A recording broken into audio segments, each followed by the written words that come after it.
હમણાં પવનની ગતિ અને પ્રી મોન્સૂન એક્ટિવિટીના વરસાદના લીધે જનધનને ઘણી હાનિ થવામાં હતી, પરંતુ હવે ખેડૂત ભાઈઓ પોતાનું કાર્ય કરી શકશે અને લગભગ લાંબા ગાળાના અંતરમાં હવામાનમાં પ્રકાશને તડકો અને ગરમી વધવાની શક્યતા રહેશે. આગામી 7 દિવસ હવામાન સૂકું રહેવાની શક્યતા રહેશે અને લગભગ હમણાં ગરમી વધશે અને તારીખ 15મી સુધીમાં ગરમીનો મહત્તમ ન્યૂનતમ તાપમાનથી 2 થી 3 ડિગ્રી સેલ્સિયસ કે તેથી 14 ભાગમાં વધુ વધવાની શક્યતા રહેશે. 14મી એપ્રિલે પવન ફૂંકાવાની શક્યતા રહેશે અને 20મી એપ્રિલ સુધીમાં તો મહત્તમ તાપમાન લગભગ મધ્ય ગુજરાતના ભાગોમાં, વડોદરા વગેરે ભાગોમાં 42 ડિગ્રી કે 43 ડિગ્રી સેલ્સિયસ જેવું થઈ જવાની શક્યતા રહે.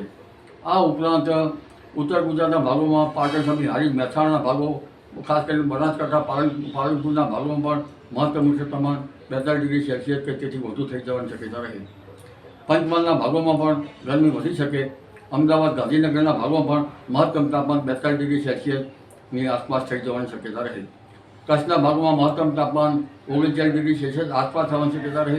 રાજકોટના ભાગમાં પણ મહત્તમ તાપમાન 40 ડિગ્રી સેલ્સિયસ આસપાસ રહેવાની શક્યતા રહે. આ ઉપરાંત જૂનાગઢના ભાગમાં પણ મહત્તમ તાપમાન 40 ડિગ્રી સેલ્સિયસની આસપાસ રહેવાની શક્યતા રહે. આ ઉપરાંત પશ્ચિમ સૌરાષ્ટ્રના ભાગમાં મહત્તમ તાપમાન 36 ડિગ્રી સેલ્સિયસ આસપાસ થવાની શક્યતા રહે. દક્ષિણ ગુજરાતના ભાગોમાં મહત્તમ તાપમાન 36 ડિગ્રી સેલ્સિયસ આસપાસ રહેવાની શક્યતા રહે, જેમાં સુરત, નવસારીના, ભરૂચના ભાગોમાં આ ઉષ્ણ તાપમાન રહી શકે. તેમજ લઘુત્તમ તાપમાન અંગે જોવા જઈએ તો રાજ્યના ભાગોમાં લઘુત્તમ તાપમાન 24 ડિગ્રીથી 26 ડિગ્રી સેલ્સિયસ આસપાસ થઈ જવાની શક્યતા રહે. એટલે હવે ધીરે ધીરે ગરમી વધશે, પરંતુ ઉલ્લેખનીય છે કે ગરમીની સાથે સાથે ઉભા કૃષિ પાકોમાં ઈયળની પણ ઘાસતી રહેવાની શક્યતા રહેશે. જે બાગાયતી પાકો એક વર્ષથી મોટી ઉંમરના, એક વર્ષની થઈ ગયેલ છે એવા બાગાયતી પાકોમાં આંતરખેડ કરી શકાશે, નિંદામણ કરી શકવાની શક્યતા રહેશે અને લગભગ કઠોળ જેવા પાકોમાં પણ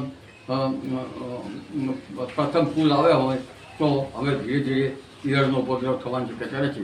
આથી ખેડૂત ભાઈઓએ પાક સંરક્ષણના પગલાં લેવા સારા રહે.